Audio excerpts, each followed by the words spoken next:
You've got a little history to this recipe. Yeah, so we're doing a banana cake, which is my daughter Vera's favorite cake, and Teresa's grandmother, Celeste, she's 92. Wow. She's actually getting her vaccine today. She lives Good for her. at home.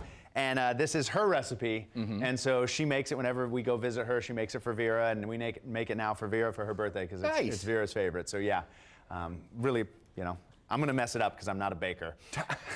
Well, if there's one thing I've learned on this show over the years is there is a big difference between cooking and baking. Yeah, so that's the thing. If you've watched me on here, I don't really measure normally, and it turns out in baking, you have to measure. So the first thing I did is I separated the egg whites, and you have to make sure you separate the yolk and the egg white, and this is a chiffon cake. From what my mother-in-law said my grandmother would call it. It's chiffon because the egg whites are separated. So you're gonna whip those up, and as those get whipped, I'll tell you what, Tracy, if you wanna mix, just kinda get that. Yep. I got a fork here.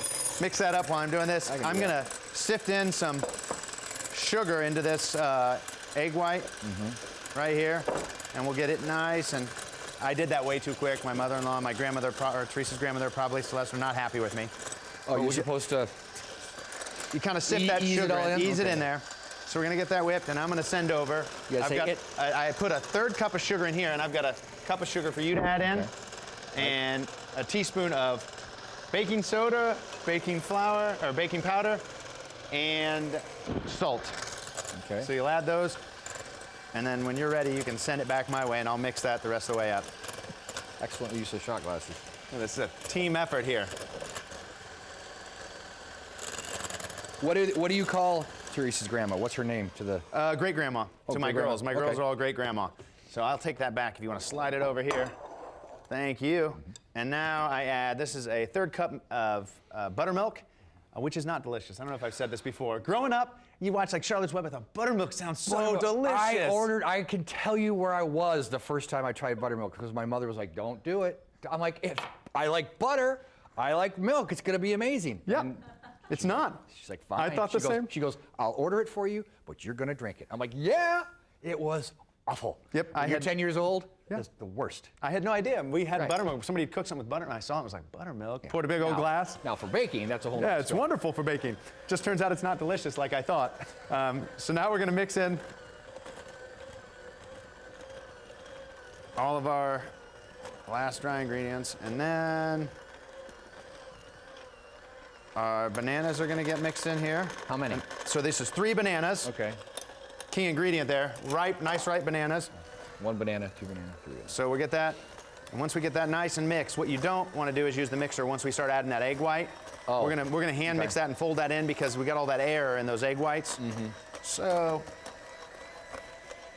a lot of mixer in here. So, and if anybody ever watched during quarantine when we cooked at home, my youngest daughter, Elena, is quite the mixer. She's all about it. She loves to mix. So get that, and now we're gonna start mixing in, folding in our egg whites. So we'll get those in here.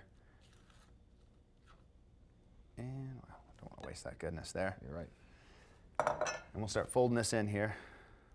Now, do you buy, Nina and I were talking before, like banana muffins, things like that. Do you buy bananas intentionally to make into a recipe, or, well, you know what, these are starting to get a little brown, so now let's use them? I buy a ton, we eat a ton of bananas in the house, and then I throw them in the freezer when they go brown because I use them in all my smoothies. I do a ton of smoothies.